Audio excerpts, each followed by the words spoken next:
Hi, it's Bumble. Welcome back to my channel. So I finally am continuing with reading the second volume for the Twilight Princess manga. I'm saying finally because I hadn't read it in like a week or so. Because I graduated college the day I started, and then there was like a bunch of other busy things happening. This one's getting good. It's interesting because it's like 11 volumes. So I was like, okay, how are they gonna divide everything up? Because all the individual volumes don't take very long to read.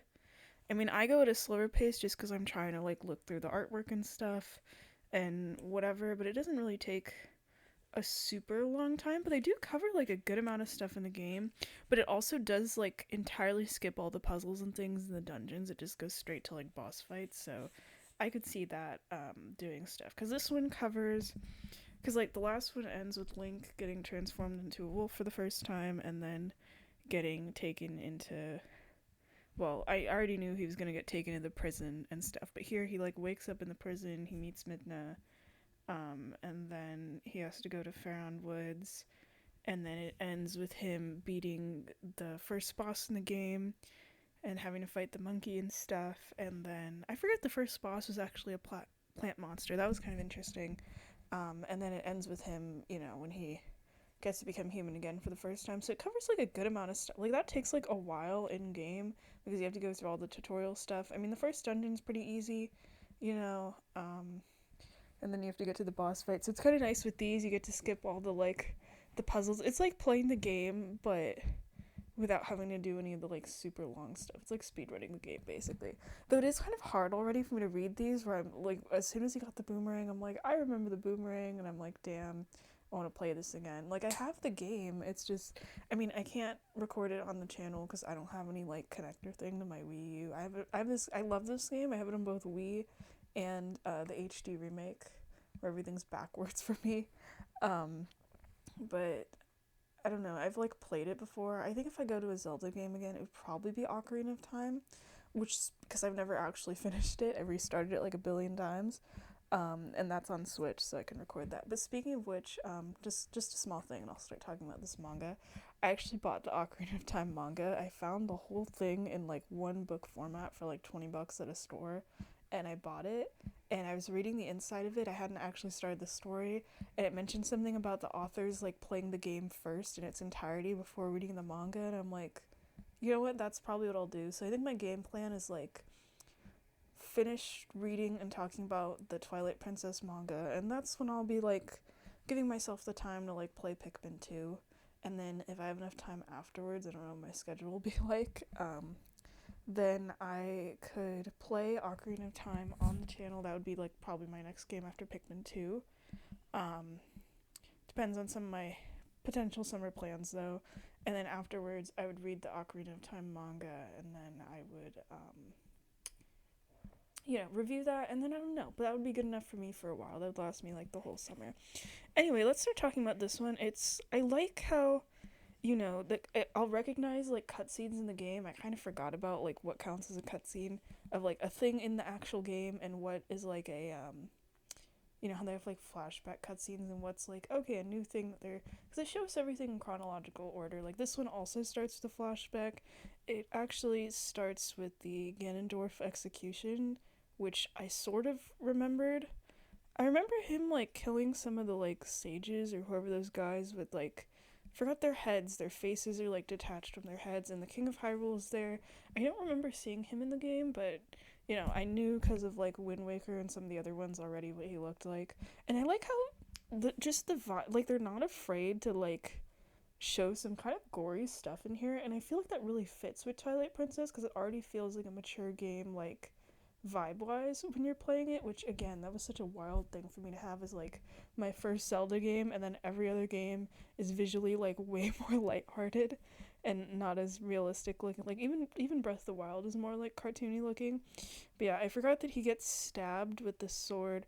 I thought I remembered it in the game of like he decapitates this like sages or whatever and takes the sword.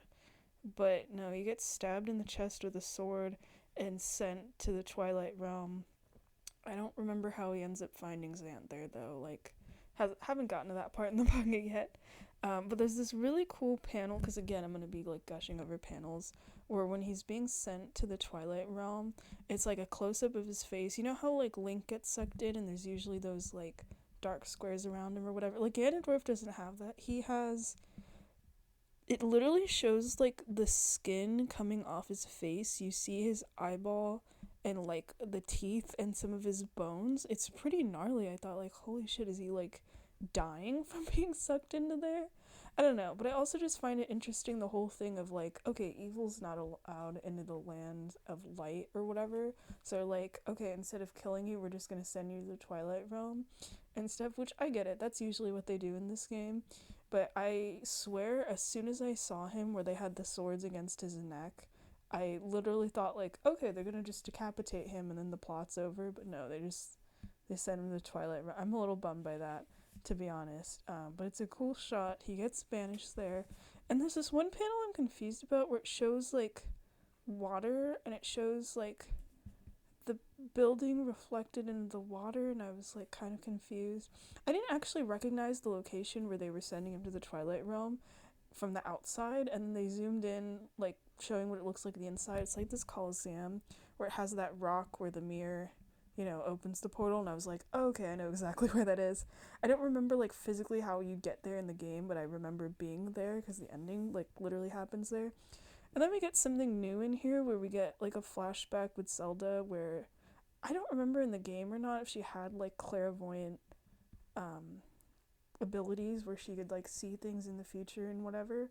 Um, but she does here. That kind of if she's supposed to, that kind of explains some stuff of like, okay, now I get why you have to like go see her in the beginning. I was always kind of confused by that.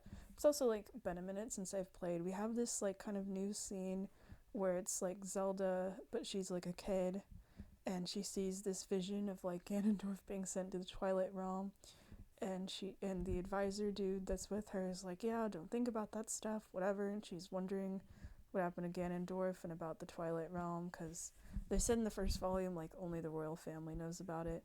And they explained this thing I thought was interesting where it's like if the princess tries to look into the shadow like quote unquote looks this way or whatever. So like she's not allowed to be interested in it, but then she like constantly thinks about it as a child, and then it shows her as an adult in the area in Hyrule Castle where you first meet her in the game, where she's like in her spooky hood. And yeah, I like how they have some panels where she kind of realizes how like I kind of forgot why she was there in the game and stuff, because she was able to like leave anytime and she just stays there pretty much the whole game and like kind of sulks. But here you get to, everyone gets dialogue where she's just like, damn, we've lost, and she's kind of just given up. Like there's a shot of her before it cuts back to Link that I actually really like, where she just kind of has her head on a table, kind of just in defeat at the castle. Like she can literally just sit there. Like there's not really anything I think she can do at this point. I think she can just kind of sit there and feel bad for her kingdom, and that's kind of about it. And then it cuts to the jail where, you end up meeting Midna for the first time, which is cool. And I was just kind of thinking about that because in the first volume where it shows her in her normal form, she's accompanied by a wolf, but she doesn't like ever try to ride on it or anything or like talk to it and stuff. And then here she gets to meet Link, and Link like of course freaks out. I was actually wondering what they were going to do about his dialogue, because like now that he talks, but instead here it's like we can hear his thoughts, and I think he is able to actually just talk to her and stuff, even in like wolf form, which I think is kind of cool. And I feel like their dynamic's kind of more fun because like in the game it's kind of like, she's her sassy little mean self or whatever, and of course she becomes nicer over time, but it's like you can't talk or anything. So I always wondered like, what is Link thinking? Is he like cool with her just being there, or is it kind of just like you don't really have a choice? Like you sort of see him react to things but not really. And then here they kind of both don't like each other at the beginning, which is kind of funny, where he's like super confused and she's like, you gotta like help me out. And then throughout the volume kind of until the end when he's restored back to like his human self, he kind of is just like, yeah, I'm not your mount. I'm just doing this because I want to do it or whatever. Like they both kind of have the same selfish goals basically, and he's very like not cool with her accompanying him, which I think is great, honestly. I love how like sinister Binda seems when she first like encounters Link in the jail and stuff, where she's all like smirky and shit and whatever, and she's like, yeah, I'm your only chance of getting out of here or whatever. And then Link finds out later, like, oh, she was specifically trying to find you. But it's kind of funny because, like, in the game, I kind of felt that way too, like a little intimidated of, like, who's this little, like, creature? And I guess we have to listen to her and whatever. And I mean, Link doesn't have a choice, that's true. He would not have gotten out of the jail by himself. There's, like, no way to do it in the game, I think. But it's just kind of funny because it's like she needs him just as much as he needs her, basically. Like she has her magic abilities and her weird like ponytail thing, but like she probably can't fly around forever. She rides on you the whole game. She can't go into the light world or anything but on her own, or attacking like the monsters and stuff. There was no way she was gonna fight any of the she's gonna like solo any of the bosses to get the shadow crystals or whatever, so she did actually need him. But you know, she's so smug about it and whatever. I like the part when her first order to him is just like, okay, you have to sit, and he sits like a dog. That's kind of the other thing that's cool, is like, yeah, he's a wolf and stuff, so it is basically like talking to a very large dog. But I mean, I feel like if he was a human, she probably would have treated him the same way and stuff. What else? Just kind of like the designs of everything is cool. Like there's this part where she mounts him for the first time, which feels so weird to say, but that's, you know, that's the language they use or whatever.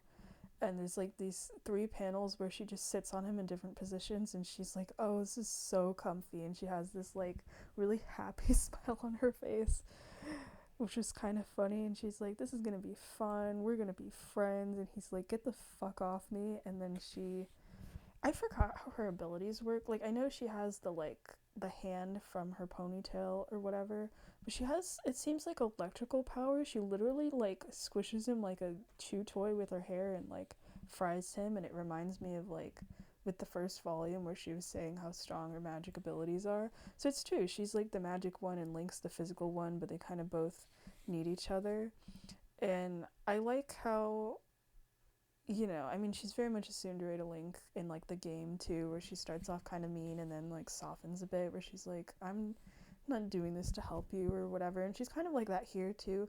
But it's just funny to me how much she also treats the world of light that way as well, where she's like, I don't care what happens to it, I gotta save the Twilight realm. But she keeps saying it, and I keep like not believing in her.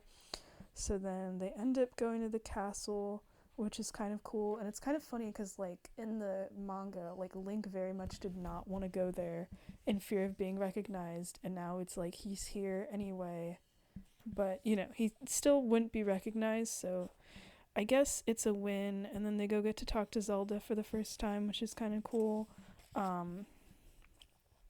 Wait, hold on. And then she explains all the backstory stuff of how she, like, tried to fight back and then was kind of forced to just give up because everyone would be put to death. I like how she has her sword, like it kind of mirrors like how it was with like Midna and Zant at the beginning of the first volume, where they're both like, you're not getting my kingdom, and then they ultimately like get defeated anyway.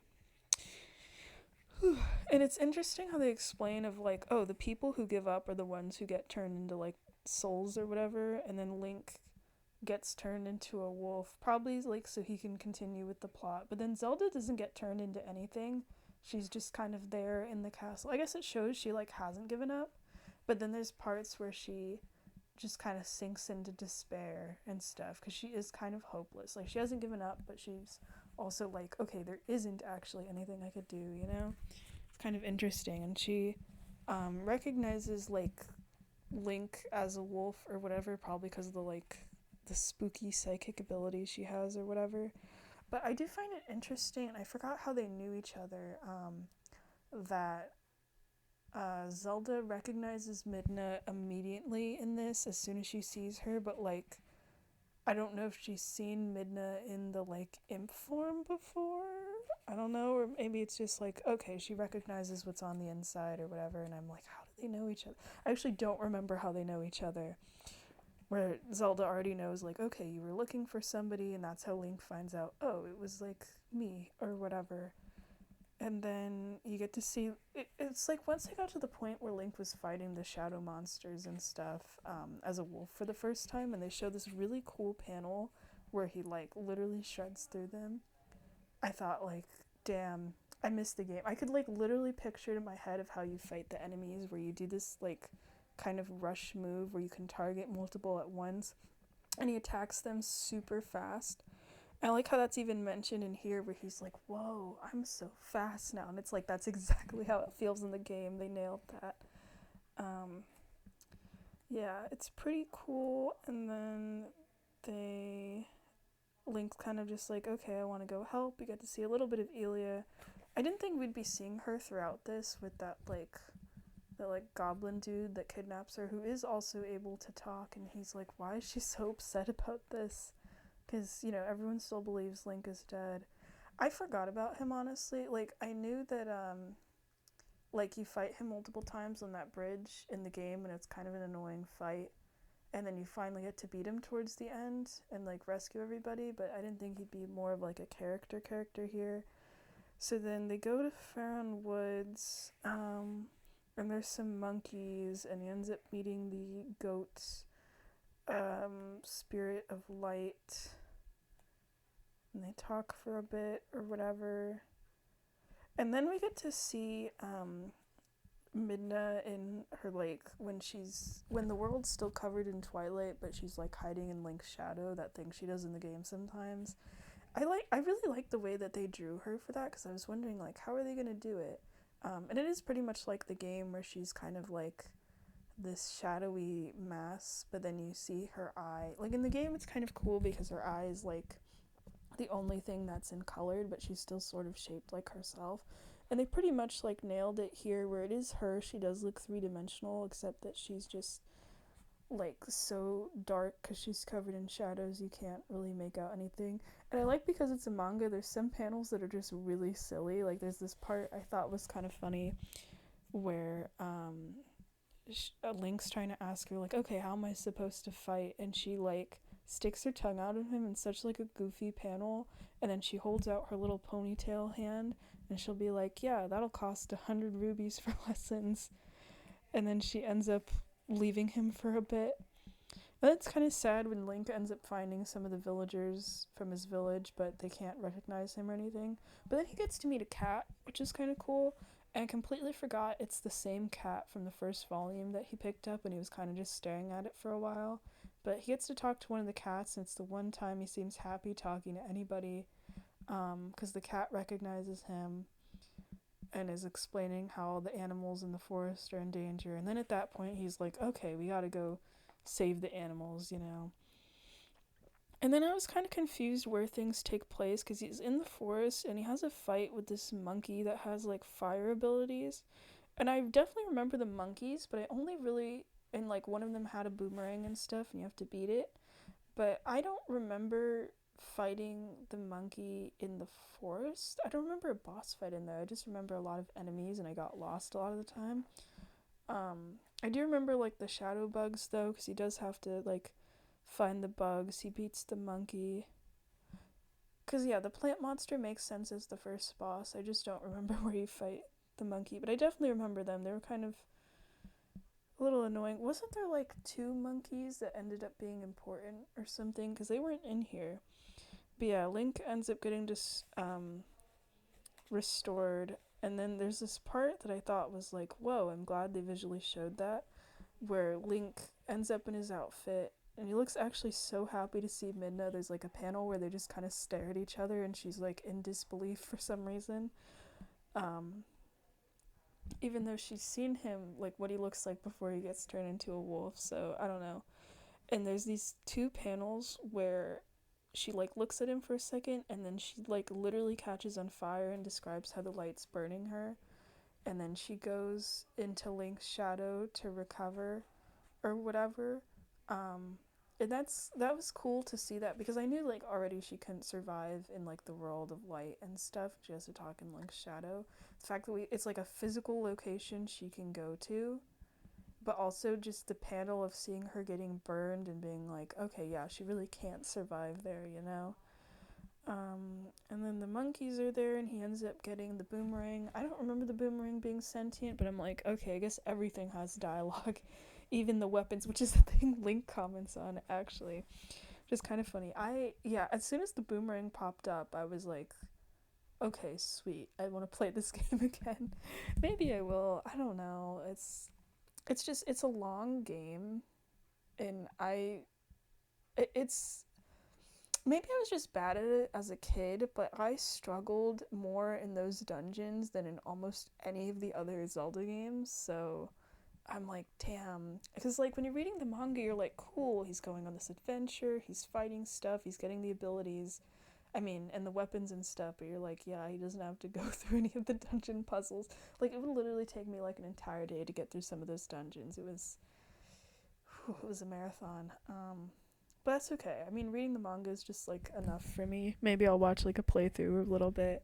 The controls were so fun because I played it on the Wii and you get the motion controls. Actually, I don't know if it's an unpopular opinion or not, but I loved the motion controls for that game. But then he goes to fight the first boss and he doesn't even use the boomerang. I mean, he does slice through the ice stem and stuff. And he cuts it down and it doesn't take that many panels. He beats it like pretty easy. But I remember having to use the boomerang for the first boss fight, so I don't know. But he gets one of the shadows, one of the like shadow crystals, where Midna's like, okay, when it's completed, I'll tell you everything. Which I actually forgot what she tells him, but I remember having that anticipation throughout the game of like, when are we gonna get to learn more stuff? And then the monkeys are there, and they leave, and he gets to talk to one of the light spirits, and they're like, "You're the chosen one." He's like, "There's no way I'm the chosen one," and then it ends there. Um, yeah, I know I pretty much just went over the whole plot, but that's okay. I feel like I feel a lot of the emotion like as I'm reading it, and then once I'm done, I'm just kind of like, I don't know. But it was really good. It's nice that his adventure does finally start, and he's got his iconic outfit. Like his original outfit's like fine. It kind of reminds me of the one from like Skyward Sword, where Link's just in his like little civilian clothes. But you know, eventually he's got to put on the green garb, which is going to be interesting with Ocarina of Time, where that's the one where he like already wears green. That's probably the reason he wears the green outfit, huh? Because I remember in like Wind Waker, they're like, yeah, it's the thing that the hero of legend wears. You gotta wear the outfit, you know. But then it's like the same outfit as like the fairy kids in the forest. So you know, but Ocarina of Time will make up. I just need to play a Zelda game, basically, is how I'm feeling as I'm reading this manga. But I need to get through Pikmin, and I also have to actually get through the whole Twilight Princess manga. But so far, it's going good. My biggest curiosity was like, what's it gonna be like for him meeting Midna? Is he gonna still be able to talk when he's in wolf form? And the answer is yes. The other answer is also yes. And because it's a manga and they get to interact more, they get to like talk to each other and they can be a little silly sometimes. Very excited to see how their friendship is going to develop in this. I'm assuming, I don't know, maybe there'll be more like original like scenes or whatever of them, even just like hanging out or whatever.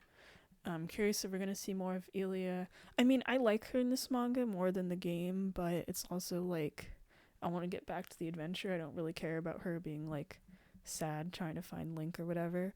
But it is interesting with like Link's backstory, and like I keep thinking about that as I'm reading with the backstory they give him here and how that like affects his view on things. And I think that's pretty cool because I feel like that changes stuff from like how it is in the game.